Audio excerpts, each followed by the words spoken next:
Hello YouTube, Freddie Cardona here. Welcome back to a rainy Monday, September 18th, 2023. Hope you guys had a great weekend. Hope you guys watched the video uploads for this weekend. We had a Pride in Patterson video upload on Saturday where we showed you East 6th, East 7th, East 11th, and East 12th. And yesterday we did a Fred Drives upload driving from Teterboro to Edgewater, New Jersey. If you missed them, go check those out.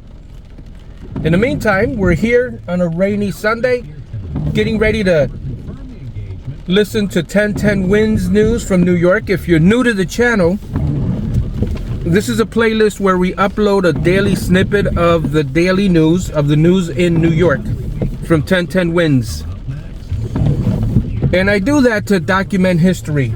I know this is not the most exciting type of video on YouTube, but I feel it's important that we document our history unfiltered.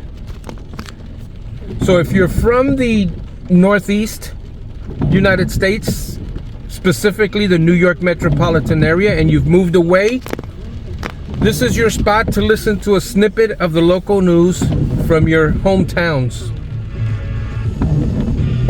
And let's see what we got. So far, they're still on a commercial, but we're going to get started here in a minute. And I do this on my commute to work, primarily Monday through Friday. So if you're interested, like the video. Let me know in the comments below that you enjoy this type of video, in addition to all my other videos. And I want to thank the loyal ATF squad, the All Things Fred squad, for following my channel, for subscribing, and for viewing. Pickleball tournaments coming to Sport Time. And we're going to get you right into the news. Think you can beat me? I don't. For more info and to register, go to 1010wins.com. I still don't know what pickleball is, and at this point, I'm afraid to ask. Watch never stops. This is 1010 Wins at 92.3 FM. You give us 22 minutes, we'll give you the world. And a very good morning. It's 66 degrees at 7:40 on this Monday, September 18th. I'm Scott Stanford. Here's what's happening. UN General Assembly kicks in over on the east side. That means traffic chaos, gridlock madness. We're going to check in with Glenn Schuck. The owner of the daycare center where that one-year-old boy died of a suspected fentanyl overdose has been arrested. Another person who lives at the address also taken into custody. Another random subway stabbing, this time inside a southbound R train last night. Two Riverhead school students will face the music after yelling racial slurs at other kids during a high school football game. And say hello to my little friend. Apple updates include leaving a video message for people who don't answer the phone. Ma, it's the green button that answers the phone. Giants answered the bell, got up from the mat, and pulled off an amazing comeback to beat the Cardinals. Jets got clocked in Dallas. Yanks lost. Mets won. Cruddy day, wet start to the morning. Rain heavy at times. Cloudy rest of the day. Occasional showers into the evening. High around 70 degrees.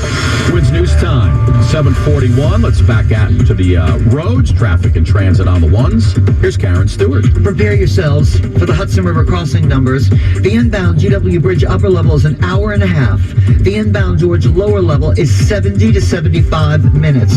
All because of an eastbound Cross Bronx disabled vehicle at 3rd Avenue blocking the right lane. That's what's left on the eastbound Cross Bronx. We had two problems on the Cross Bronx, but now only the disabled at 3rd Avenue is in our way. The Bruckner has been cleared of Pelham Parkway of that disabled vehicle.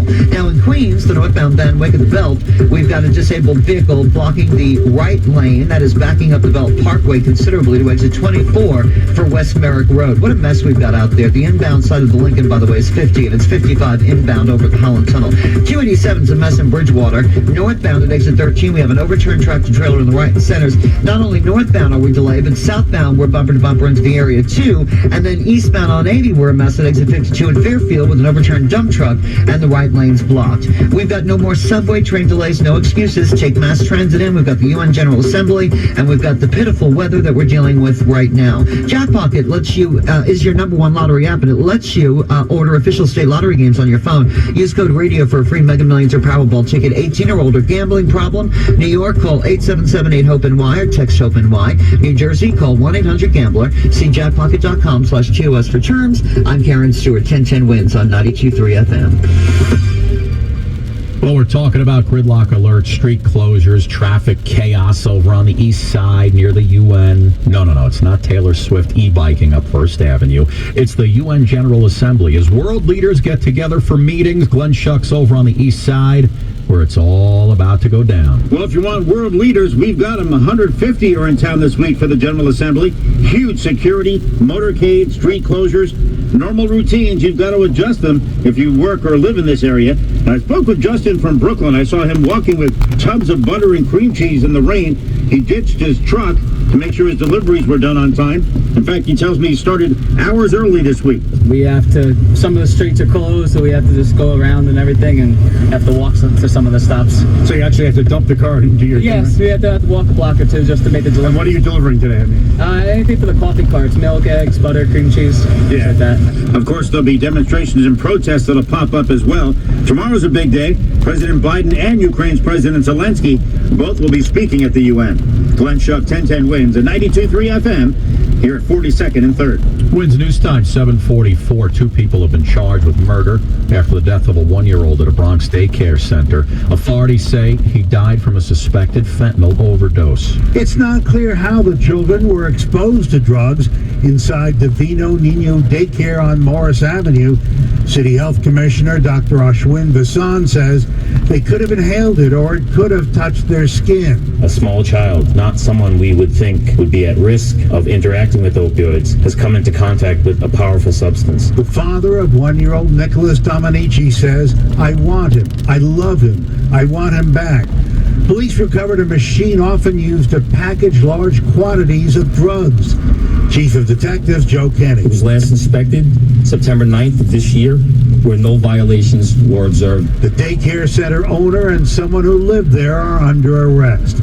Roger Stern, 1010 Wins on 92.3 FM at the 52nd Precinct Station in the Bronx. So the owner of the center, 36-year-old Gray Mendez, and 41-year-old Carlisto Brito, who lived at the same address, they're looking at a possible 25 years in prison. A subway rider on board a southbound R train was stabbed at Rector Street around 8:20 last night.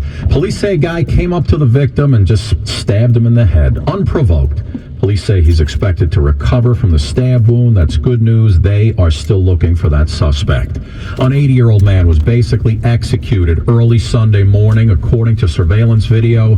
Marcelino Valerio was just getting home from a Sweet 16 party in New Rochelle when he and his wife got dropped off. The shooter pedaled up and shot point blank in the head Valerio. It happened at 1209 Ogden Avenue in Highbridge around 1:10 in the morning. The video shows the suspect riding past the building a few times, apparently waiting for Valerio to get home. The suspect, it was dressed like a ninja. 2 students in Riverhead facing disciplinary action after yelling racial slurs at other kids during a high school football game. The great-grandfather of the 4 children attacked by a racial slur on September 9th at a football game in Riverhead says he does not want the teenagers involved to only get a slap on the wrist. The children are African American. The 3 teenagers are white. 2 attend schools in the district. The 3rd is not a student. The great-grandfather Robert Brown addressed the school board. I'm 83 years old. I don't need to take this crap. I grew up and have to work with this stuff. I was the N-word every day in school. And I'm tired of it. The board promised disciplinary action will be taken after they meet with the anti-bias task force, and the students are no longer allowed to attend the football games. One board member says she heard what happened and the police were called. Brown says it's got to stop. Sophia Hall, 1010 Wins on 92.3 FM in Suffolk County, Long Island. Well, President Trump sitting down for an interview on NBC's Meet the Press. When he was asked about whether or not he watched the Capitol riot on television, he told host Kristen Welker he would tell people later at an appropriate time. And about whether or not he'd pardon some of those people who were sentenced for storming the Capitol if he were reelected, well, Mr. Trump said he'd consider it. We have to treat people fairly. These people on January 6th, Some of them never even went into the building, and they're being given sentences of, many years. More than 1,000 people have been charged with federal crimes related to January 6th. More than 600 have pleaded guilty or have been convicted. Trump said he'd consider pardoning Proud Boys leader Enrique Tarrio, who was recently sentenced to 22 years in prison. WINS News Time 7:48. A government shutdown's at risk at the end of the month if Congress doesn't come to an agreement on a funding bill. Some of the farthest right members in the House say one of their sticking points: no more funding for Ukraine. The country's president, Volodymyr Zelensky, is set to travel to D.C. this week. Having him here is going to be very, very persuasive. The last time we had votes on the House floor on the issue of aid for Ukraine, nearly 300 members voted in affirmative out of 435. A majority of the Republicans voted in the affirmative. As concerns grow over the looming shutdown, voters are uncertain about the economic fallout. That's correspondent Skylar Henry. There's a new record label in New York City, and it's for musicians with disabilities. Just Call Me By My Name was started by Daniel Trush and his dad Ken, the co-founders of Daniel's Music Foundation. Daniel was injured back in 1997 while playing basketball, and an undetected aneurysm burst inside his head, and he was in a coma for 30 days. The label is called Just Call Me By My Name, which means don't judge me and call me a brain injury survivor or a stroke victim. Just call me Daniel, Danny. Just treat him normally. Danny and his father saw there was no program for musicians with disabilities. They also do the Danny Awards to celebrate musically talented disabled folks, and their 4th annual celebration comes on November 18th at Symphony Space. Police in LA are hunting for a suspect who ambushed a Los Angeles County Sheriff's deputy yesterday. 30-year-old Ryan Klinkenbroomer was shot while sitting in his patrol car. LA County Sheriff Robert Luna says his team will not stop until Ryan's killer is caught. And every member, not only of our department, but the family that stands here with us, is not only heartbroken, but we're angry. Police do have some leads. There is a $250,000 reward for any information leading to an arrest. Well, the Giants season looked over early in Game 2, but Big Blue saves the day. We've got sports on the way. We'll head back out to the roads next. All right, guys, thank you so much for joining me on my commute to work as we listen together to 1010 WINS in New York Metropolitan area. We'll see you on the next video.